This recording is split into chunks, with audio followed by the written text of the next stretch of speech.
নমস্কার বন্ধুরা, আমার এই ছোট্ট রান্নাঘরে সবাইকে স্বাগত জানাই। বন্ধুরা, শীত চলে যাওয়ার আগে এই সবজিটা একবার হলেও বানিয়ে নিন। এই সবজিটা এতটাই টেস্টি হয় যে বাড়ির সবাই খুব মজা করে খেয়ে নেবে। তাহলে বন্ধুরা, রেসিপিটা দেখতে থাকুন, আশা করি সবার ভালো লাগবে।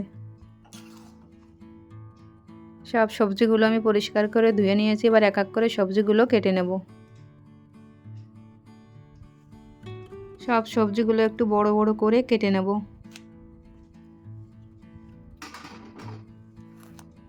বন্ধুরা, এই নিরামিষ সবজিটা ভাত, রুটি, পরোটা, লুচি, ফ্রাইড রাইস সব কিছুর সাথেই খেতে ভালো লাগে।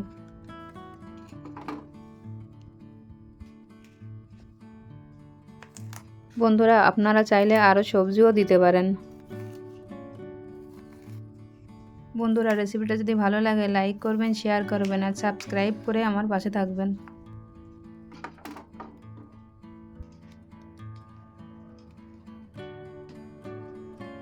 সব সবজিগুলো আমি একই সমানভাবে কেটে নিয়েছি। এবার সবজি রান্না করার জন্য কড়াইতে সয়াবিন তেল দিয়ে দেব।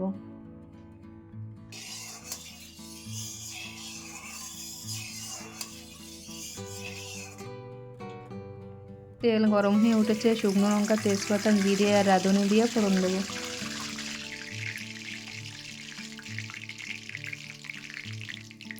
এবার কয়েকটা চেরা কাঁচা লঙ্কা আর আদা আর কাঁচা লঙ্কা বাটা দিয়ে দেবো। এবার গ্যাসের পাওয়ারটা কমিয়ে দিয়ে 1 চামচ হলুদ দিয়ে দেবো।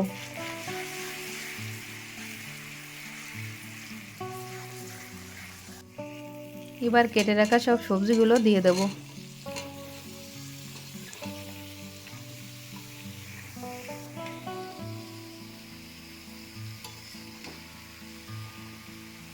এবার সময় নিয়ে সবজিটা ভালো করে ভেজে নেব।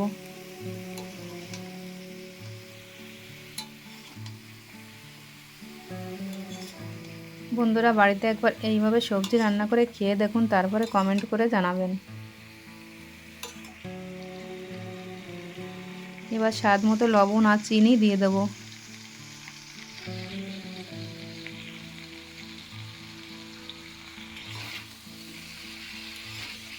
বন্ধুরা, এখানে সময় নিয়ে সবজিটা ভালো করে ভেজে নিতে হবে।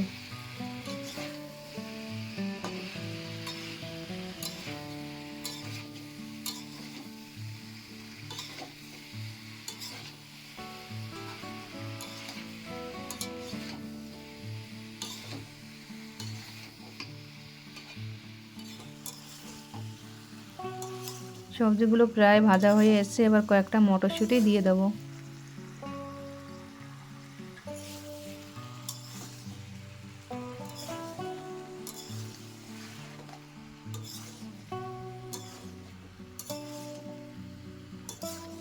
এবার পোস্ত আর কাজু বাটা দিয়ে ভালো করে মিশিয়ে নেব।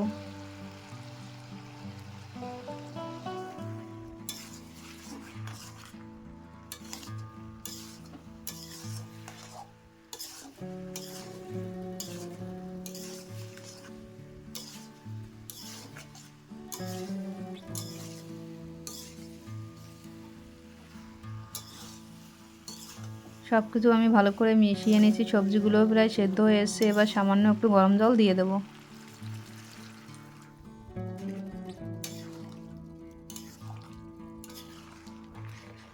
এবার ঝোলটা ভালো করে ফুটিয়ে নেব।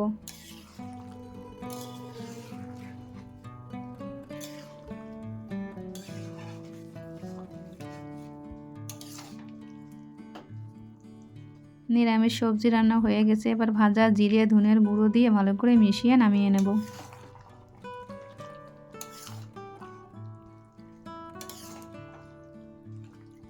সম্পূর্ণ রেসিপিটা দেখার জন্য সবাইকে অনেক ধন্যবাদ। সবাই ভালো থাকবেন, সুস্থ থাকবেন।